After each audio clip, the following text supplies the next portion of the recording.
C'est bête à dire, mais on peut connaître une espèce, connaître des aspects de sa biologie, sans pour autant connaître son génome. Le séquençage génome, ça coûte cher et ça nécessite beaucoup de ressources. Du coup, on a privilégié le séquençage d'espèces utiles à notre santé, utiles à notre alimentation, utiles pour des questions scientifiques ou parfois pour des questions de conservation de l'espèce. Du coup, chez certains groupes d'animaux, aucune espèce n'est séquencée. Et c'est le cas pour les serpents. Pourtant, ces espèces sont présentes partout sur la planète, en dehors des zones polaires, et on connaît pas mal de choses sur leur biologie, notamment la composition de leur venin, ce qui est utile pour produire des traitements. Mais la génétique, derrière la diversité de ces venins, nous est totalement inconnue. En tout cas, c'était le cas jusqu'au séquençage du crotale des prairies, le premier serpent à avoir été séquencé. Et du coup, ça permet d'un peu mieux de comprendre le fonctionnement de ces venins et de découvrir certaines choses sur les serpents. Bienvenue dans cette nouvelle vidéo.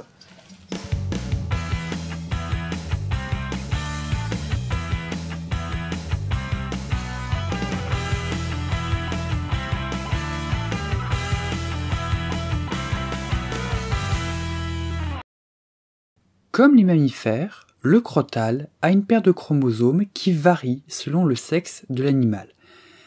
Mais la comparaison s'arrête là, parce que le système est différent. Ici, c'est le système ZW. Les mâles sont ZZ et les femelles ZW. Tandis que chez les mammifères, quand il y a deux chromosomes X, l'un est inactivé, ici, aucun chromosome n'est inactivé. Par contre, les gènes sont différemment exprimés. Dans certaines régions du chromosome Z, les gènes sont exprimés de la même manière. Mais dans d'autres régions, les gènes sont plus exprimés chez le mâle. Plus qu'on ne peut expliquer par le simple fait d'avoir deux chromosomes.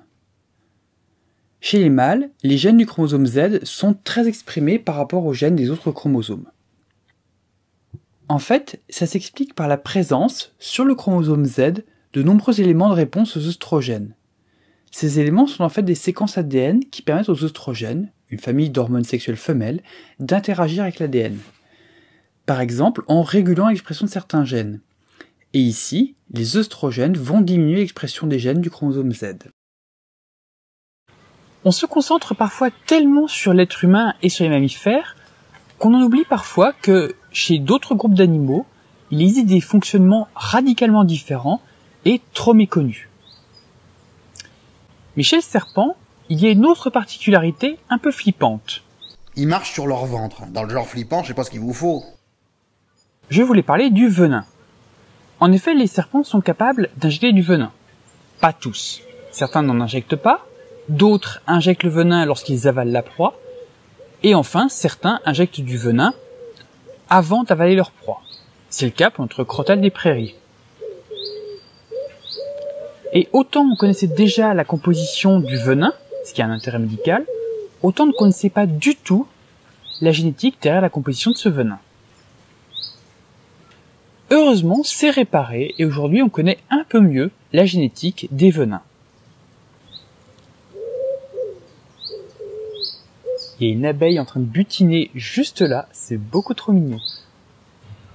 D'abord, ces gènes sont concentrés sur les microchromosomes, une série de tout petits chromosomes, et ces chromosomes, qui représentent seulement 10% du total des chromosomes, possèdent 37% des gènes codant pour les toxines du venin. Et surtout, 3 des principaux composants du venin sont codés par des familles de gènes, chacune étant sur son propre microchromosome. Ces gènes dériveraient d'un unique gène pour chaque famille, qui aurait ensuite subi un phénomène de duplication-spécialisation. En gros, un gène se duplique et on obtient 2 gènes identiques voisins et qui vont accumuler indépendamment des mutations. Et les duplications peuvent se répéter un certain nombre de fois. Ici, la fonction ne va pas radicalement changer, mais chaque gène va se spécialiser. Je vous ai déjà parlé de ce phénomène dans ma vidéo sur le génome du koala, et je vais réutiliser la métaphore que j'avais utilisée à l'époque. C'est comme des véhicules blindés qui partagent des fonctions communes, mais qui ont chacun des spécialisations qui peuvent se compléter et s'ajouter les unes aux autres. Par exemple, la famille des Snake Venom Serine Proteinases, SVSP, ont toutes une fonction commune. Elles brisent les liaisons d'un acide aminé spécifique, la sérine. Mais elles ont toutes des capacités de liaison différentes vis-à-vis des protéines. Du coup, chaque protéine SVSP a des protéines avec lesquelles elle va se lier plus facilement.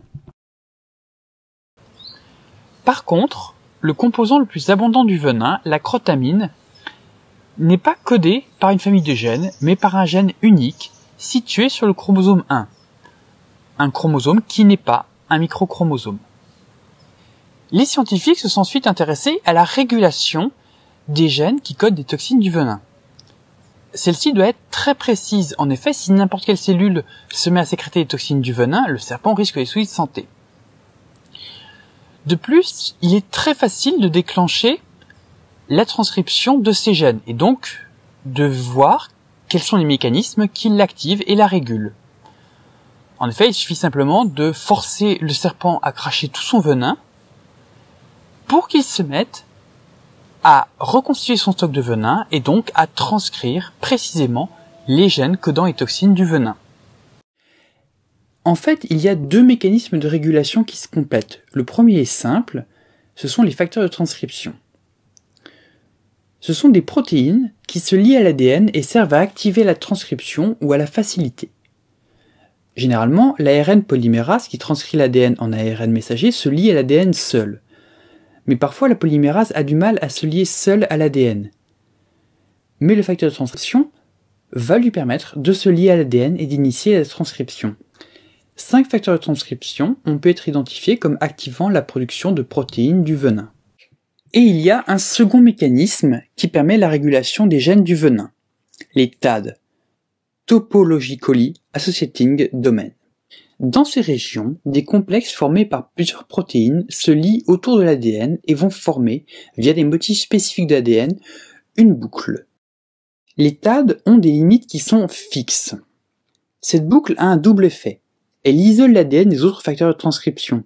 Une polymérase ne peut pas venir de l'extérieur et transcrire l'ADN dans la boucle. Elle se heurte au complexe de protéines. Le deuxième effet, c'est que, comme l'ADN a bouclé, des séquences ADN sont rapprochées les unes des autres et peuvent désormais interagir. Ici, une séquence ADN sur laquelle un facteur de transcription se lie et va permettre à l'ADN polymérase de se lier à l'ADN dans la boucle et de le transcrire. Sans cette courbure, cette intrication n'aurait pas été possible. On tend souvent, moi la première, à schématiser l'ADN comme un simple brin rectiligne. Mais c'est oublier qu'il y a une structure tridimensionnelle qui participe aux régulations de la transcription des gènes et qui permet de mettre en contact des gènes ou des régions d'ADN très éloignées les unes des autres. Les TAD, tout comme les contacts entre régions d'ADN éloignées, ne sont pas spécifiques aux microchromosomes, ni même aux serpents. Par contre, chez les microchromosomes des serpents, ces contacts sont bien plus fréquents que chez les chromosomes classiques des serpents. Que ces contacts se fassent entre régions du même chromosome ou entre régions de chromosomes différents. J'espère avoir l'occasion de reparler en vidéo des TAD et surtout globalement de ces structures tridimensionnelles de l'ADN et de ces rôles qu'elle peut avoir. Merci beaucoup d'avoir regardé cette vidéo. J'espère qu'elle vous a plu. Voilà. J'espère qu'en tout cas elle vous a intéressé. J'ai profité de l'été là pour écrire plusieurs vidéos très intéressantes, qui j'espère seront très intéressantes. En tout cas, moi je me suis bien éclaté à les écrire. Voilà, donc il va y avoir prochainement de nouvelles vidéos. Comme la précédente vidéo, vous constatez que j'ai tourné dans la nature. Alors la nature, c'est un parc, hein, c'est pas la forêt vierge non plus. Dites-moi, n'hésitez pas à me dire en commentaire si vous appréciez le fait que ce soit tourné en extérieur. Voilà. Est-ce que ça apporte quelque chose de bien, etc. Enfin, n'hésitez pas à me le dire. N'hésitez surtout pas à partager la vidéo, parce que moi c'est toujours ça qui me fait plaisir. Et laisser un pouce bleu, mettre un commentaire. Pareil, si vous avez des questions, il y a toujours les commentaires pour ça, voilà. Et merci beaucoup en tout cas. Merci beaucoup de continuer à regarder les vidéos. Ciao!